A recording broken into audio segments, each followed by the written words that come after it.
Oh, hey, welcome back. It looks like you made it through the first part. Hope it wasn't too incredibly boring. So I was kind of thinking on the first one too, like looking at my frame fixture and how I have everything set up, it might seem kind of daunting to try to hardtail your bike, but this is just one way to do it. You can buy all kinds of different kits that are way simpler. I was just trying to give you guys some pointers of how I do stuff. It's probably wrong. It's just how I figured out how to do it. There's probably better ways. Just keep learning, doing your research or whatever. But in the first video, I put some links in the bottom.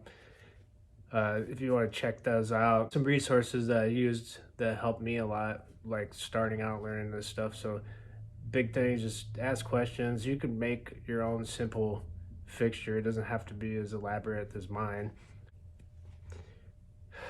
Just get creative. You can find just stuff laying around that, as long as everything turns out pretty square and holds it tight to prevent deflection as you're welding it up, you should still have a nice frame at the end of the day. Hope this helps. This is the second part that just kind of wraps up where I left off and pretty much the finished frame. I might make a third part that just shows how I finished it all off and how it ended up looking when it was done. Just get out there and do it. I thought I was gonna have to scrap that little piece, but it actually does fit in the bender. Just kind of eyeballed it. Tried to get that bend as close to the center. This thing's long enough where you can cope it and have some extra room. But my bender sticks at start of the bend's about 4 inches on this one. Left it out like an inch. And I got pretty much in the center. Kind of crappy looking bend, but better than straight. Look more stockish that way. Also at this point, this plug weld on the bottom part of the axle, you could probably weld that slug in just here, so you can sand that back off and then get a nice weld. So like I already did this one, so I just went ahead and welded that plug weld, sanded it smooth. So now when I come back in and weld this, it won't have like weird sand marks on that weld. It'll just be a nice clean weld all the way around. Also, like a little tech tip for me is that if you have a MIG and a TIG, I always like to MIG weld these plug welds, whatever the fuck you call them, because you can really get the wire in there. Stick the wire in there and you can walk it all the way around and fill it all the way in. Because when you use a TIG torch, it's kind of hard to get the torch in there, and I'm not always confident I'm rolling the torch around and really grabbing the slug. Since these are just sanding off anyway, just real quick, wham, knock it with the MIG, and then you're done. Here's another little, I don't know if you'd call it a tech tip, but if you don't have one of these, I'd recommend picking one up. I bought this one off eBay. It came with a bunch of belts too for like, I don't remember, like 150 bucks or something. It seems kind of salty, but it saves so much time. I always put like a 60 grit on there and then rips these off, because you're gonna have a shitload of these to take care of.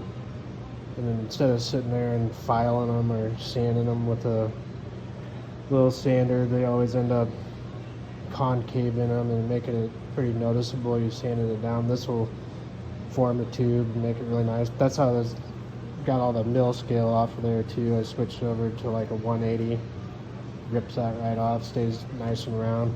So yeah, buy these like attachments too that just go onto your existing angle grinder, and they're not too expensive either.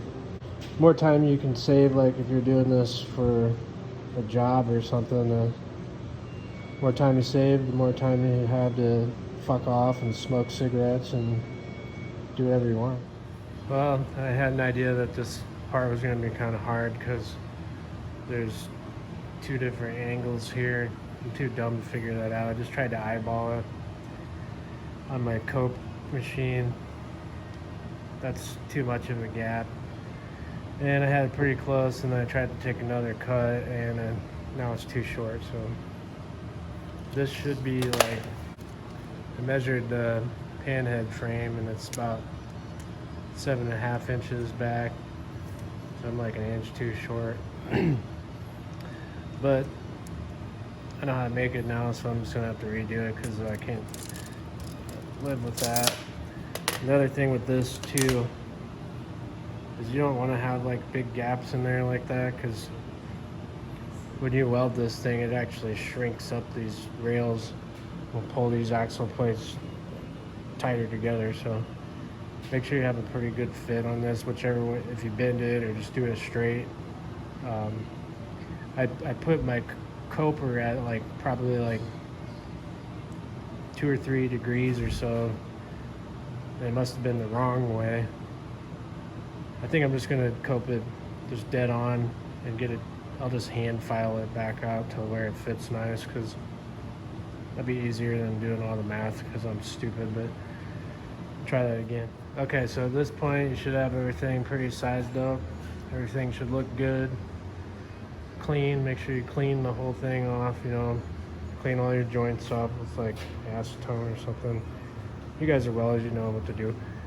But yeah, double, triple, quadruple check all of your planes, you know, make sure your axles are square, they're straight across from each other.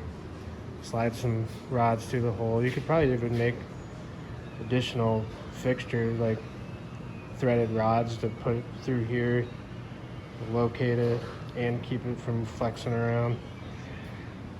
It's like on my axle thing, this is actually a little bit wider, like 1/8 of an inch on each side than the stock. Because when you weld that cross piece in, it actually shrinks that up. So yeah, just triple check everything looks good. And then when I weld the frame up, I usually just start with the plug welds. I'll knock all those out first. Let everything cool down between welds, you know, and then when you do weld it, do everything evenly. Don't just go through and try to rock the whole thing out. Like do like a half a weld here, and then alternate on the other side and do a half a weld. Then go to a different spot, and same deal, do a little weld here, do a little weld there. And then alternate that around and watch your heat. So if you're just down here for too long, you know, just walk away for a while, smoke a couple ciggies, let it cool off, and come back and finish it up. So let's get to welding it.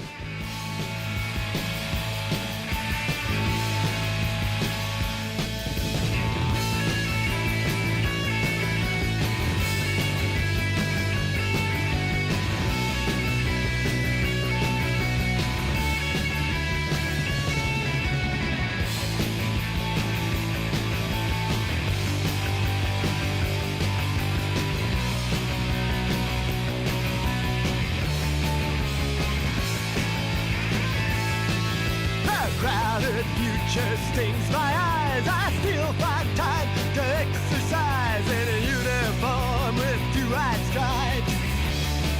Unlike my section of the sand, it's fenced off to the water's edge. I clamp a gas mask on my head.